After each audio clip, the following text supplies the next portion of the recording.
Hi, boys and girls. It's Mrs. T. It's very nice to be talking with you today. I miss everybody very much. I hope that at home you are happy and safe, and I just can't wait to see everybody and to have you in music class again. And until then, I'm going to read you a special story today.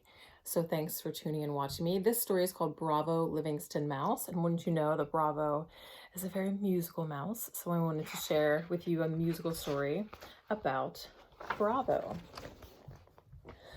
One night, Livingston Mouse was putting on his explorer hat and set off to investigate the wild wood.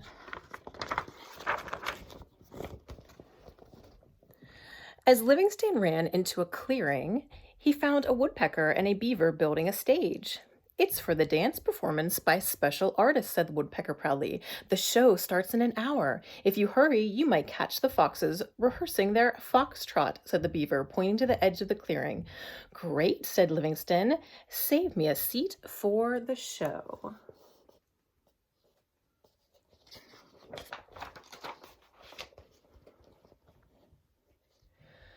As Livingstone ran on, he heard the sound of quarreling. The foxes are panicking, explained a cicada. It's only an hour before the curtain goes up, and they can't sit still and get their foxtrot right. As Livingstone watched, the foxes started shuffling through the grass, arguing loudly. You stepped on my paw again. It's your own fault. I've told you 100 times. You go backward, I go forward. I'm sorry I ever said that I would be your partner. Excuse me, said Livingstone. You really make a handsome couple, but I think your rhythm's off. I beg your pardon, said one of the foxes. How many times have you danced the foxtrot? Never, replied Livingstone. Exactly, cried the fox. Why should we listen to someone with no foxtrot experience? Go away. Pay no attention, the cicada told Livingstone.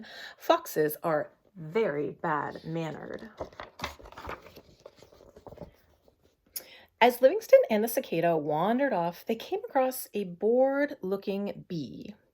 The twist, rehearsal 32, he buzzed with a yawn. Half a dozen snakes reared up out of the ground, wriggling violently. We're tied up again, wailed one. That's because you kept going left when you should go right, shouted another. Get your tail out of my eye, bellowed a third.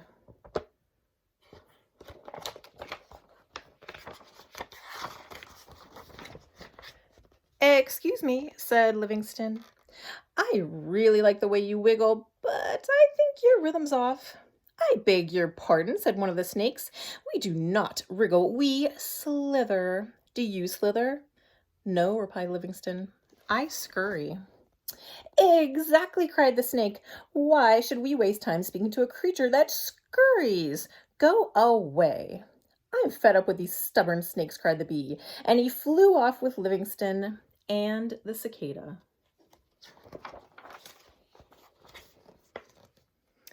Stupid shoes, cried a voice suddenly, and a centipede stumbled into view.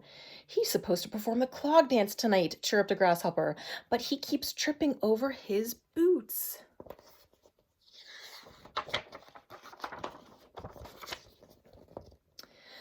Excuse me, said Livingstone to the centipede.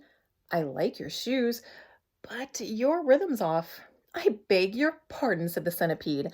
How many feet do you have? 4, said Livingstone. Exactly, said the centipede. How can a creature with 4 feet give advice to someone with 50 feet? Go away. Wait for me, cried the grasshopper. I've had enough of this bad-tempered centipede. I'm coming with you.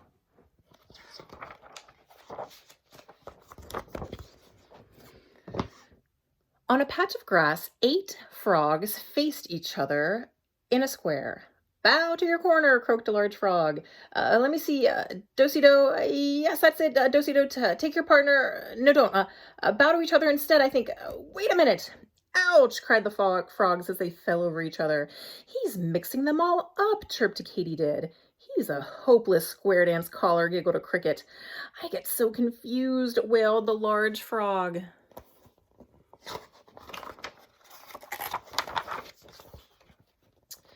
Excuse me, said Livingstone.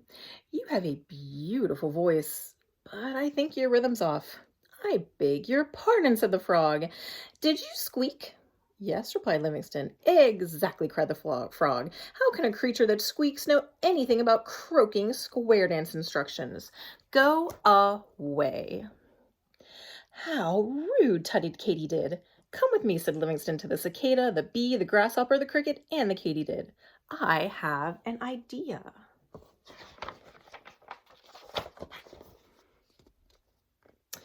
The moon was high as the woodland creatures gathered in the clearing. "Quiet, please," called the woodpecker. "For our first performance, the foxes will dance the foxtrot." The terrified foxes stood staring at each other, paws rooted to the stage. Then into the clearing marched Livingstone Mouse and his insect band, humming, buzzing, chirring, chirping, and strumming. Slow, slow, quick, quick, slow, slow, quick, quick, went the rhythm.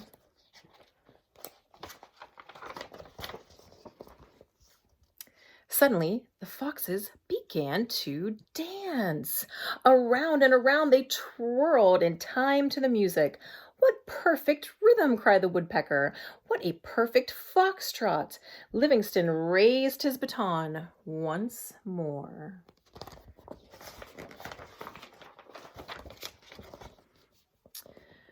The band played the twist for the snakes. The snakes slithered and twisted, hissing with glee. Click clack went 50 centipede feet as the band played a clog dance.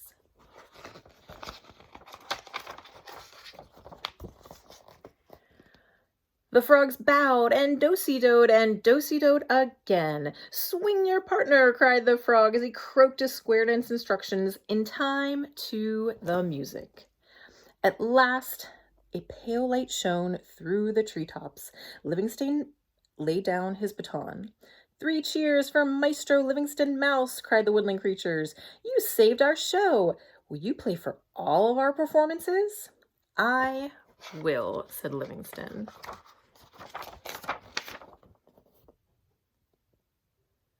And there's all the creatures having a wonderful performance together. I really hope you enjoyed my story, and I'm really hoping that you're having the chance to just spend time with your families and hopefully enjoy music together. And I just can't wait to see everybody again. So bye, everybody. Thinking good thoughts. Take care. See you next time.